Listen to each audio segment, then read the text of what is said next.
ಪ್ರಪಂಚದಲ್ಲಿ ಎಲ್ಲರೂ ಹಣವನ್ನು ಉಳಿಸಬೇಕು, ಸಂಗ್ರಹಿಸಬೇಕು ಎಂದು ಆಸೆ ಪಡುತ್ತಾರೆ. ಎಲ್ಲರೂ ಅದಕ್ಕಾಗಿ ಪ್ರಯತ್ನ ಪಟ್ಟು ಶ್ರಮಿಸುತ್ತಾರೆ. ಮನೆಯಲ್ಲಿ ಒಂದು ಮಗು ಇದ್ದರೆ ಅದು ಕೂಡ ತನಗೆ ಯಾರಾದರೂ ಕೊಟ್ಟ ಹಣವನ್ನು ಖುಷಿಯಿಂದ ಸಂಗ್ರಹ ಮಾಡಿ ತನ್ನ ಇಷ್ಟದ ವಸ್ತು ಖರೀದಿಗಾಗಿ ಉತ್ಸಾಹಭರಿತವಾಗಿರುತ್ತದೆ.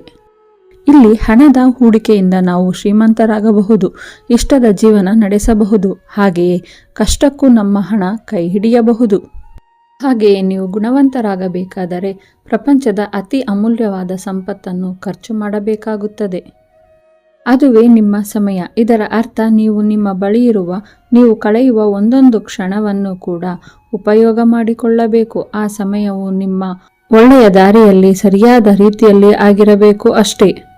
ಸುಡುವ ಬೆಂಕಿಯ ಒಳಗೆ ಕೈ ಹಾಕಿ ಯಾರೂ ಉಳಿಯೋಕೆ ಸಾಧ್ಯವಿಲ್ಲ. ಹಾಗೆಯೇ ನೊಂದವರ ಬಾಳಿಗೆ ನೆಮ್ಮದಿಗೆ ಬೆಂಕಿ ಹಚ್ಚಿದ ಪಾಪಿಗಳು ಎಂದಿಗೂ ಉಳಿಗಾಲವಿರುವುದಿಲ್ಲ. ಇದಕ್ಕೆ ಉದಾಹರಣೆ, ಪಾಂಡವರನ್ನು ತುಳಿದವರು, ದ್ರೌಪದಿಯ ಕಣ್ಣೀರಿನ ಶಾಪಕ್ಕೆ ಒಳಗಾದವರು ಯಾರೂ ಉಳಿಯಲಿಲ್ಲ. ಜೀವನದಲ್ಲಿ ಕೆಲವರು ಸಂತೋಷದಿಂದ ಇದ್ದರೆ ಅಧಿಕ ಮಂದಿ ದುಃಖದಿಂದ ಯೋಚನೆಯಲ್ಲಿ ಕಾಲ ಕಳೆಯುವುದು ವಾಡಿಕೆಯಾಗಿ ಬಿಟ್ಟಿದೆ. ಏಕೆ ಎಂದು ಕೇಳಿದಾಗ ಕೃಷ್ಣ ಹೇಳುತ್ತಾನೆ, ಜೀವನದಲ್ಲಿ ವೃದ್ಧರು ಮತ್ತು ಯುವಕರು ಮಾತ್ರ ಅತಿ ಚಿಂತೆಯಲ್ಲಿ ಅವರ ಜೀವನವನ್ನು ಕಳೆದುಕೊಂಡು ಕೊರಗುತ್ತಾರೆ. ಆದರೆ ನಾವು ಯಾವುದೇ ಸಂದರ್ಭದಲ್ಲಿಯೂ ಮಕ್ಕಳಾಗಿ ಇರಲು ಪ್ರಯತ್ನ ಪಡಬೇಕು. ಏಕೆಂದರೆ ಮಕ್ಕಳು ಸದಾ ಪ್ರಸನ್ನರಾಗಿರುತ್ತಾರೆ. ಚಿಂತೆಯ ಅರಿವು ಕೂಡ ಅವರಿಗೆ ತಿಳಿದಿರುವುದಿಲ್ಲ. ಆದರೆ ಇಲ್ಲಿ ನೀವು ಯೋಚಿಸಬಹುದು, ಜೀವನದ ಕಷ್ಟಗಳು, ಜವಾಬ್ದಾರಿಗಳ ಬಗ್ಗೆ ಮಕ್ಕಳಿಗೆ ಹೇಗೆ ಚಿಂತೆಯ ಅರಿವಿರುತ್ತದೆ, ಅವರಿಗೆ ಅಷ್ಟು ತಿಳುವಳಿಕೆ ಹೇಗೆ ಬರಲು ಸಾಧ್ಯ ಎಂದು. ಆದರೆ ಇಲ್ಲಿಯ ವಿಷಯ ಅದಕ್ಕಿಂತ ದೊಡ್ಡದಾಗಿದೆ. ವೃದ್ಧರ ಬಗ್ಗೆ ಹೇಳುವುದಾದರೆ, ವೃದ್ಧರು ತಮ್ಮ ಕಳೆದು ಹೋದ ಜೀವನ ನಷ್ಟಗಳ ಬಗ್ಗೆ ಚಿಂತಿಸಿ ದುಃಖಿಸುತ್ತಾರೆ.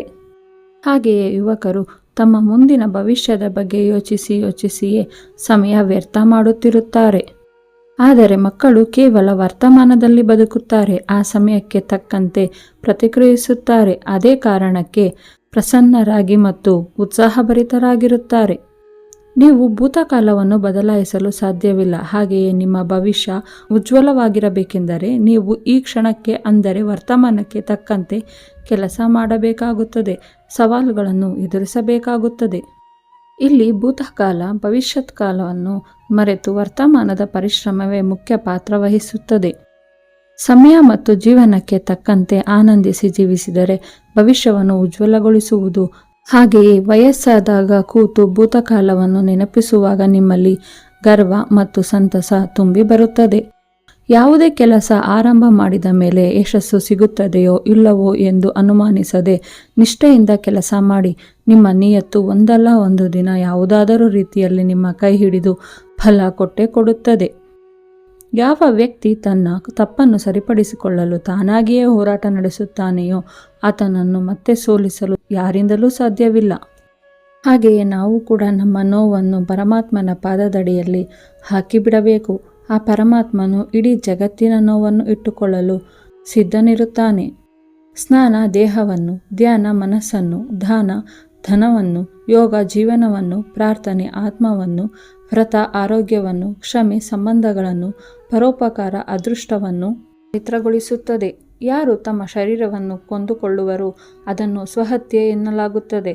ತಮ್ಮ ಆತ್ಮವನ್ನು ಯಾರಾದರೂ ಕೊಂದುಕೊಂಡರೆ ಅದನ್ನು ನಿಜವಾದ ಆತ್ಮಹತ್ಯೆ ಎನ್ನಲಾಗುತ್ತದೆ.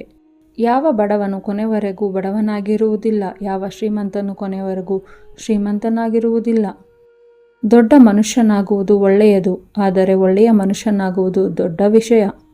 ಕರ್ಮದ ಏಟು ತುಂಬ ಭಯಾನಕವಾಗಿರುತ್ತದೆ.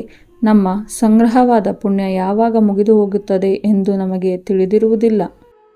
ಪುಣ್ಯ ಮುಗಿದ ನಂತರ ಸಮರ್ಥ ರಾಜನು ಭಿಕ್ಷೆ ಬೇಡಬೇಕಾಗುತ್ತದೆ.